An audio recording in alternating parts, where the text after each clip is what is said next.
લીમડાના પાનના ડાળખા છે, આનો સ્વાદ આવે આની અંદર. વાહ રે વાહ, એમ દાળખા વાળી કઢી. ડાળખા વાળી કઢી આમ જ બનવાનો.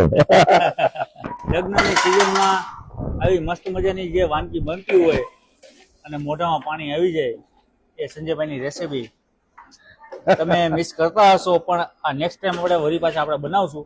કાંઈ ઘટે ને ભાઈ, રજવાડી ખીચડી છે. રજવાડી ખીચડી ની અંદર 5 પ્રકારના ધાન આવે અને 5 પ્રકારના વેજીટેબલ આવે. ઓકે. અને આ શિયાળામાં ખાવા જાય બહુ મજા આવે આની. લીલી ડુંગળી. હા, લીલી ડુંગળી, લીલું લસણ. ઓકે. ફૂલ રેસીપી આપણે ગમે ત્યારે બનાવશું, પણ સમયના અભાવના કારણે અત્યારે આપણે રેસીપી શૂટ નથી કરી શક્યા. હા, પણ નેક્સ્ટ ટાઈમ આ રેસીપી આપણે બનાવશું. સંજયભાઈની રેસીપી તમને કેવી લાગે છે કોમેન્ટ કરતા રહેજો. ધનિયા આ છે રજવાડી ખીચડી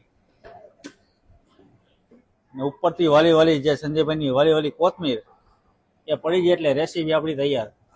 રજવાડી ખીચડી તૈયાર. હા હા, મસાલેદાર શિયાળુ વાસણા ધમધમાટ.